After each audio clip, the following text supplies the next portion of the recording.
आपल्या सर्वांना ज्ञात आहे की 29 तारखेला जे काही नामनिर्देशन दाखल करण्यात आलं, तर शेवटच्या 2 ते 3 मिनिटांमध्ये एक नाट्यमय घडामोडी घडल्या आणि तिथे घुसरडी येथील राहणारे अमोल शांताराम पाटील यांनी डमी उमेदवारी फॉर्म दाखल केला आणि त्यानुसार मी एक पत्रकार परिषद घेऊन थेट माननीय आमदार साहेबांवर आरोप केले होते की हा डमी उमेदवार जो उभा केलेला आहे तो माननीय आमदार साहेबांनीच उभा केलेला आहे, अशा पद्धतीचं मी सांगितलं होतं. त्यानंतर लगेचच आमदार साहेबांनी एक छोट्या छोट्या का होईना 2-3 पत्रकार परिषद घेतल्यात आणि त्यात ते बोललेत की याच्याशी माझा कुठलाही काडी मात्र संबंध नाही, लोकशाही आहे आणि लोकशाहीमध्ये कोणी पण करू शकतो. नक्कीच आमदार साहेब, आप्पासाहेब, तुम्ही बोलतायत ते बरोबर आहात की लोकशाहीमध्ये कोणीही उमेदवारी अर्ज दाखल करू शकतो. हे तर मी पहिलेच बोललेलो होतो ही लोकशाही सुदृढ आणि बळकटी करण्याचं एक लक्षण आहे. परंतु तो जो काही उमेदवारी अर्ज भरला गेलेला होता हा लोकशाही मार्गाने भरलाच गेलेला नव्हता, तर हा आमदार साहेबांच्या दिटिंगशाही, गुंडगिरी आणि दहशत यानुसार तो भरला गेलेला आहे, असा थेट आरोप माझा आमदार साहेबांवर. आमदार साहेबांनी असं सांगितलं की या उमेदवाराशी माझा काडी मात्राचा संबंध नाही. मला काही 2-3 प्रश्न आमदार साहेबांना विचारायचे आहेत. या प्रश्नांची उत्तरं जर कधी आमदार साहेबांनी दिली तर मी मान्य करेल की बाबा हा आमदार साहेबांशी या मात्राचा संबंध नाही. नंबर 1, उमेदवार डमी जे आहेत अमोल शांताराम पाटील, अमोल शांताराम शिंदे यांनी जो हे राहतात घुसरडी येथे भडगाव तालुका, यांनी जो त्यांचा फॉर्म निर्देशित केलेला आहे किंवा जो फॉर्म भरलेला आहे, ह्या फॉर्मवर जे काही सूचक आहेत ते एकही घुसरडीचा व्यक्ती नाही, एकही भडगाव तालुक्याचा व्यक्ती नाही किंवा एकही पाचोरा ग्रामीणचा व्यक्ती नाही. जे सूचकांची नावं, जो फॉर्म आहे, जी सर्टिफाईड नक्कल माझ्याकडे आहे, त्यानुसार मी सांगतो, जर कधी हा फॉर्म त्यांनी भरलेला असता, ज्या व्यक्तीने भरला असता, तर कदाचित त्याने त्याच्या गावातले 2-4 लोकांची नावं, भडगाव तालुक्यातील एखाद दुसऱ्याचं नाव, काही इकडची नावं घेतली गेली असती. सूचक म्हणून जेव्हा आपण डमी फॉर्म भरतो आणि जर अपक्ष म्हणून फॉर्म भरायचा असेल तर तिथे 10 सूचक असणे गरजेचे आहे. तर असा एकही सूचक ना त्यांच्या घरातला आहे, ना त्यांच्या मित्रपरिवारातला आहे, ना भडगावातला आहे. सूचकांची यादी आहे, सर्टिफाईड नक्कल माझ्या हातात आहे. मी तुम्हाला ते वाचून दाखवतो की त्याच्यावर सूचक कोण कोण आहे. त्याच्यावर सूचक म्हणून नाव आहे भूषण पेंढारकर, पुढचं नाव आहे चेतन राजपूत, पुढचं नाव आहे विजय भोई, गणेश काळे, छोटूलाल गोविंदा चौधरी, आकाश राजेंद्र पाटील, शंतनू रवींद्र सोनोने, विक्रम हेमराज पाटील, शुभम राजू शेळके. ही जी सगळीची सगळी मी नावं वाचलेली आहेत. भूषण पेंढारकर कोण आहेत हे मला तुम्हाला सांगायची गरज नाही. हे माननीय आमदार साहेबांचे जवळचे निकटवर्तीय कार्यकर्ते, पदाधिकारी आहेत. छोटूलाल चौधरी हा पाचोऱ्यातला त्यांचा प्रमुख पदाधिकारी आहे, हे मला सांगायची गरज नाही. हाईट म्हणजे सगळ्यात महत्त्वाचं विजय भोई हा त्यांच्या कार्यालयीन कामकाज करणारा व्यक्ती, म्हणजे त्यांच्या ऑफिसमध्ये कामकाज करतो. तुम्ही पत्रकार नेहमी जेव्हा तिथे गेला असाल तर तुम्हाला त्यांनी पाणी देण्याचं याचं त्याचं काम केलेलं आहे. आकाश राजेंद्र पाटील म्हणजे आमच्या इथे राजू भाऊ आहेत, हा त्यांचा मुलगा आहे. ही सगळी जी नावं आहेत, ही सगळीची सगळी नावं ही शिवसेनेशी, त्यांच्याशी निगडीत किंवा माननीय आमदार जसं चेतन राजपूत हा माननीय आमदारांचा नातेवाईक आहे. मग आप्पासाहेब जर कधी त्या व्यक्तीला फॉर्म भरायचा होता तर त्याने त्याचा कुठला नातेवाईक, त्याचा मित्र परिवार, त्याच्या घरातले, त्याच्या आजूबाजू गावाचे कोणीच घेतले नाही आणि त्याला तुमचेच लोक कसे सापडले किंवा ते त्याचेच कसे काय आले, याचा प्रश्न, ह्या प्रश्नाचं उत्तर मला आमदार साहेबांनी द्यावं.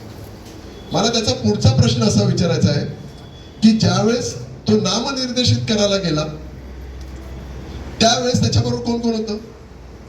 त्यावेळेस माननीय आमदारांचा स्विस साहेब, ज्याला आपण PA म्हणतो, ते राजू पाटील त्यांच्याबरोबर होते. त्यावेळेस माननीय आमदार साहेबांचा साला, सक्का साला, त्याचं नाव आहे एकनाथ पाटील, हा त्यांच्याबरोबर होता. माननीय आमदार साहेबांचा सगळ्यात जवळचा नातेवाईक समाधान पाटील हा त्यांच्याबरोबर होता. सर्व शिवसेनेचे प्रमुख पदाधिकारी किंवा माननीय आमदार साहेबांचे नातेवाईक हे त्याचा फॉर्म भरण्यात तिथे गेले होते. याच्याबद्दल आता आमदार साहेबांचं काय म्हणणं आहे याचं उत्तर द्यावं. त्याच्या पुढचा मला प्रश्न असा आहे की ज्यावेळेस त्यांनी नामनिर्देशन पत्र दाखल करून झालं ज्यावेळेस तो परत जात होता त्यावेळेस माननीय आमदार साहेबांचा पुत्र सुमित किशोरप्पा पाटील त्याला रिसिव्ह करण्याकरता, त्याला घेण्याकरता तिथे आलेला होता. त्यांची गाडी तिथे आलेली होती. इतकी धटिनशाही, इतकी गुंडगिरी त्यावेळेस त्यांनी तिथे त्या भर चौकात, शिवाजी महाराजांच्या चौकात केली होती की दिवाळी सारखा सण असताना सुद्धा माननीय आमदार साहेबांच्या कार्यकर्त्यांनी आणि त्यांनी स्वतःने केलेल्या गुंडगिरीमुळे आणि दहशतवादामुळे माझ्या इथल्या असणाऱ्या व्यापाऱ्यांचे काही काळाकरता दुकानं बंद झाली होती, व्यापार काही काळाकरता थांबला होता. याकरता माननीय आमदार साहेबांनी मला याचं उत्तर द्यावं की तुमचे प्रमुख पदाधिकारी, इव्हन तुमचा मुलगा ती गाडी घेऊन तिथे का आलेले होते आणि पोलीस प्रोटेक्शन मधून त्याला आजच्या तारखेपर्यंत अज्ञातस्थळी का हलवलं आहे. जर कधी तो व्यक्ती तिथे जर प्रामाणिकपणे जर फॉर्म भरला असता तो त्याच्या घरी राहिला असता, प्रचार कार्यालयात फिरला असता किंवा काहीतरी केला असता. आजही तो, त्याची कुटुंबीय हे त्याच्या घरी नाही, ते बाहेर आहेत. याचं उत्तर आमदार साहेबांनी द्यावं. आमदार साहेब बोलत असताना असं म्हणाले की त्याच्या अमोल शिंदे काय संरक्षण मंत्री आहेत का DYSP आहेत की कोण मोठा आहे. म्हणजे खरं तर ती जी पत्रकार परिषद जेव्हा मी बघितली त्यावेळेस आमदार साहेबांनी पहिले 2-3 वाक्य अमोल भाऊ शिंदे असं बोलत गेले आणि शेवटाला त्यांनी त्यांच्या संस्कृतीचं दर्शन देऊन टाकलं आणि शेवटी करत ते माझ्यावर भावड्या, खालच्या हीन दर्जाच्या पातळीवर त्यांनी माझ्यावर यथोचित सत्कार बोलत गेले. खरं तर आमदार साहेब त्याचं कुटुंब माझ्याकडे का आलं, त्यांनी मला असा प्रश्न विचारला. आमदार साहेब, त्याचं नाव अमोल शिंदे आहे, माझं नाव अमोल शिंदे आहे, मी इथला प्रमुख कंटेस्टंट आहे.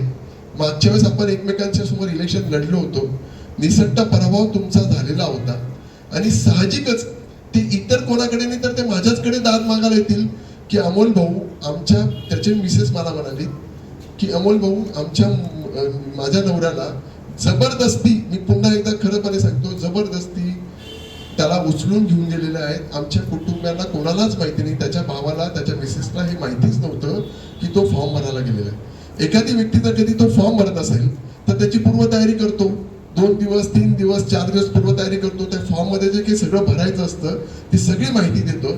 मग पूर्ण फॉर्म हा निरंक कसा लिहिला गेला, घाईघाईत का भरला गेला, याचं उत्तर का नाही देत आमदार साहेब. म्हणजे या सगळ्या प्रश्नांची उत्तरं मला आमदार साहेबांनी द्यावेत. जर त्यांनी हे नीट उत्तर दिलं तर मी मान्य करेल की हो, या घटनेशी संबंध नाही. खरं तर मला 2 गोष्टी एकदम अधोरेखित करायच्या आहेत. मागच्या वेळेस तुमचा झालेला निसट्टा विजय आणि यावेळेस ज्या पद्धतीमध्ये मला आशीर्वाद देण्याकरता पाचोरा भडगाव इथली जवळजवळ 25,000पेक्षा जास्त कार्यकर्ते, पदाधिकारी, इथली लोक, पाचोरा भडगावची लोक मला आशीर्वाद आणि सहकार्य देण्याकरता, साथ देण्याकरता, माझं नामनिर्देशन करण्याकरता 28 तारखेला इथे उपस्थित झालेली होती. हा सगळा माहोल बघून त्यांना त्यांचा पराभव त्यांच्या डोळ्यासमोर दिसला आणि काय झालं, अप्पासाहेबांना 2 टर्म ते आमदार होते, त्याच्यामुळे सत्तेची लालसा त्यांना लागली, एक अहंकार वृत्ती त्यांच्यामध्ये झालेली होती की बाबा मला पुन्हा एकदा आमदार व्हायचंय. आपण म्हणतो ना कधी गोष्टीचं रक्त तोंडाला लागतं, तसं सत्तेचं रक्त माननीय आमदार साहेबांना लागलं आणि पुन्हा एकदा आपल्याला आमदार कसं होता येईल याच्याकरता झटपट त्यांची करावी, झटपट त्यांची झाली आणि म्हणून घाईघाईमध्ये त्यांनी एक डमी उमेदवार अमोल शिंदे इथे उभा केला. मला खरं तर आमदार साहेबांना या निमित्ताने आपल्या पत्रकार परिषद विनंती करायचं आहे. आमदार साहेब, मी मागे सांगितलं होतं की तुम्ही पहिला नाही तर शेवटून पहिलं येणार आहेत. त्याच्या पुढे मी तुम्हाला सांगतो की ही जी घटनाक्रम घडलीत ना त्याच्यामुळे कदाचित अप्पासाहेब तुमचं डिपॉझिट सुद्धा जमा होऊन जाईल.